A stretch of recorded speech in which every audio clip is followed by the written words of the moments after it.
dias pra trás eu tava olhando pro meu eu do passado e eu percebi uma coisa que hoje em dia, pra mim, seria um grande alerta. Antigamente eu tinha a incapacidade de focar em uma coisa só, ou seja, eu tinha a capacidade em si de procrastinar. Hoje em dia, o mal que assola minha geração, a sua geração e a geração de todo mundo é uma coisa que está sendo usada agora para me gravar. Hoje, um adolescente da minha idade é incapaz de manter um foco em uma coisa só. É incapaz de realizar uma tarefa, dar início a uma tarefa e terminar aquela tarefa. Isso, com o tempo, é assombroso e agora que eu parei para perceber de que se eu não lidar com isso agora, imagine daqui muitos e muitos anos como que eu vou estar. Nosso cérebro se acostumou tanto, mas tanto a procrastinar que ele criou uma raiz e dá uma resposta imediata de autossabotagem, mesmo quando você está empenhado e está motivada a terminar aquela tarefa. A química do nosso cérebro, com as grandes distrações, com as grandes dopaminas excessivas,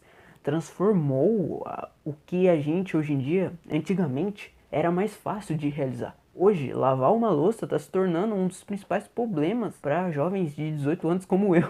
Não quero exagerar, mas antigamente eu não conseguia nem ao menos lavar um prato sem me distrair com um toque do telefone. Mas deixando de lado a brincadeira, isso é um assunto muito sério, que devia ser abordado por todo mundo. Você ter a incapacidade de terminar uma tarefa, mesmo que ela seja a menor possível, faz de você uma pessoa incapaz de realizar os seus objetivos. Imagina você sonhar em, como por exemplo, ser médico, mas como que você vai estudar horas, horas e horas a fio, sendo que no primeiro toque você não consegue mais nem saber, nem se segurar para deixar aquilo de lado. Você é uma vítima da dopamina excessiva, das distrações excessivas. E isso faz de você uma pessoa perfeita para a procrastinação e vem afetando pessoas e pessoas ao decorrer do tempo. E se não for tratado agora, o que dirá ser tratado daqui anos e anos e anos para frente? Não podemos deixar de negar que o telefone, o smartphone, é o principal meio para esse tipo de sentimento, esse tipo de causa. Mas ao decorrer do tempo eu percebi que o telefone em si não é o problema. O problema em si é a própria pessoa. A própria pessoa que é incapaz de controlar o que chamamos de gatilhos mentais. Uma coisa que é certa é saber que para qualquer vício, os gatilhos mentais sempre estão um passo atrás para você praticar aquele vício. Seja um ambiente, seja alguma ação sua, seja um pensamento seu, faz você entrar num plano automático de passos e faz você praticar o seu vício. Vamos abordar o assunto da procrastinação como por exemplo, quando você cria coragem finalmente para você realizar aquela tarefa que você vem adiando com o tempo, sempre vem aquela pulga atrás da orelha. Nossa, tá difícil. Sempre vem aquela pulga atrás da orelha e te fala discretamente, não, deixe para depois. Não, você tem muito tempo ainda.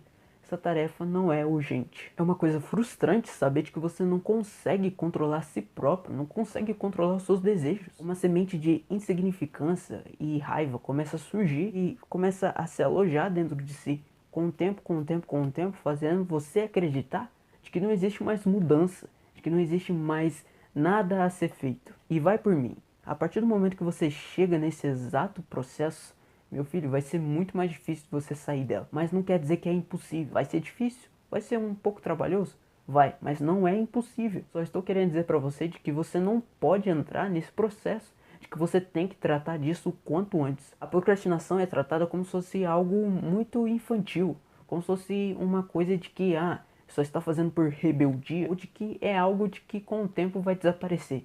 Sendo que você não lidando com isso como se fosse um vício sério, você vai começar a desencadear outros tipos de séries, de vícios que vai te fazer entrar simplesmente em uma coisa que eu chamo de depreciação. O sentimento de insignificância, de frustração que surge em você depois que você adia mais uma vez uma tarefa, não se compara a qualquer outro tipo de sentimento. Para você saber o quanto antes isso te afeta, você precisa entender de que existe 4 passos, 4 etapas que faz você entrar nesse processo de procrastinação. Um estudo de um site chamado Diomê cita 4 etapas que faz você entrar no processo de procrastinação. Se você for olhar bem, se você for enxergar detalhadamente, você vai perceber que essas 4 etapas são muito fáceis de identificar no momento que você entra nesse processo de adiar suas tarefas. A antecipação negativa, o adiamento, o alívio temporário e, por fim, o sentimento negativo. Como disse antes, Todos eles são etapas que, se você for olhar bem, você vai conseguir perceber o exato momento em que eles começam a surgir dentro de você. Como, por exemplo, a antecipação negativa. Já percebeu aquele momento que você enxerga uma tarefa, você vê o tanto que ela é difícil, ou tanto que ela é estressante, e para você fugir dessa tarefa, você começa a entrar em prazeres temporários. Prazeres esses que te faz ficar feliz, mas por um tempo bem curto. Seguindo essa lógica, logicamente você vai o quê?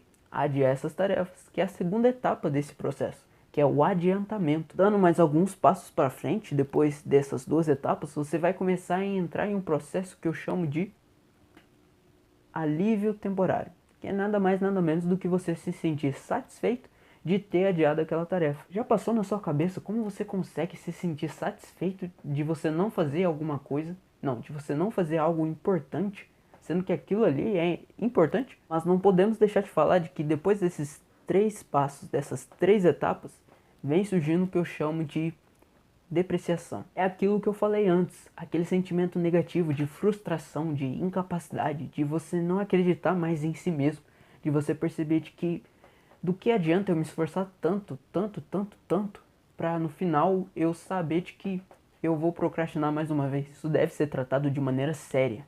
É um problema que hoje assola a nossa geração Z. Uma geração que agora está entrando para conquistar seu mercado de trabalho, mas eles desaprendeu completamente a manter o foco e ter paciência, pois tarefas são difíceis, é normal uma tarefa ser difícil. Então, logicamente, você precisa ter paciência para aquela tarefa. Hoje em dia, uma geração de jovens, de empreendedores, de pessoas que querem conquistar os seus sonhos, não sabem mais ter foco. A base sólida para o sucesso é você ser focado. Uma pessoa que é focada consegue manter-se sempre ativa no seu sonho. Agora, uma pessoa que sonha, mas não tem foco, onde que ela vai parar daqui 5 anos? E hoje a maioria das pesquisas do YouTube, a maioria dos canais tratam esse assunto também. Como ter foco, como parar de procrastinar, como se tornar uma pessoa mais focada. Tudo isso vem se tornando uma pesquisa alta hoje em dia. E isso é preocupante. Eu vejo de que o grande ênfase na tecnologia, o grande uso do smartphone ajudou a gente sim, a poder alcançar novos patamares. Mas isso, como diz o velho ditado, é uma faca de 2 gumes. Uma pessoa que não se controla é uma pessoa incapaz de realizar o que ela deseja. Isso só nos mostra o caminho para onde estamos indo, um caminho de reaprendizagem, um caminho de paciência e de entender de que tudo isso era para ser o básico, mas de que a gente pelo menos tem tempo ainda de começar a reaprender um pouco, de recolocar os nossos hábitos, de se renovar a cada dia, um caminho de perceber de que isso tudo era para ser o básico, mas que pelo menos a gente tem tempo ainda de entender de que pelo menos a gente pode correr atrás e fazer pelo menos o melhor para nós mesmos, não para outras pessoas, mas para nós mesmos e de alcançar o que a gente sempre desejou, os nossos objetivos, os nossos sonhos. Graças a Deus, ainda bem que eu percebi isso ainda hoje, no auge da minha idade, porque quem dera se eu tivesse 20, 25 anos daqui pra frente, porque eu tenho 18, quem dera se eu tivesse essa idade e continuar com as mesmas ações, os mesmos pensamentos, a mesma procrastinação. E espero com esse vídeo também ter te ajudado a perceber isso, ter te mostrado de que sim, existe uma maneira de você mudar. Eu não te apresentei como, mas de que você tem que perceber isso por si próprio e buscar soluções que te faz realmente mudar para melhor. Eu não quero te deixar desconfortável, eu só quero te mostrar exatamente qual é a realidade de hoje, como que as pessoas estão agindo no meio dessa tão alta tecnologia e de que se a gente não mudar agora, a gente talvez não possa mais ter tempo para mudar lá na frente. Bem, obrigado por ficar até aqui. E se você gostou do vídeo, não se esquece de se inscrever no canal e comente o que você achou do meu ponto de vista. Eu também quero saber exatamente o que você acha disso tudo. Eu vou ficando por aqui, espero que você tenha gostado do vídeo e até a próxima. Falou, um beijo, tchau.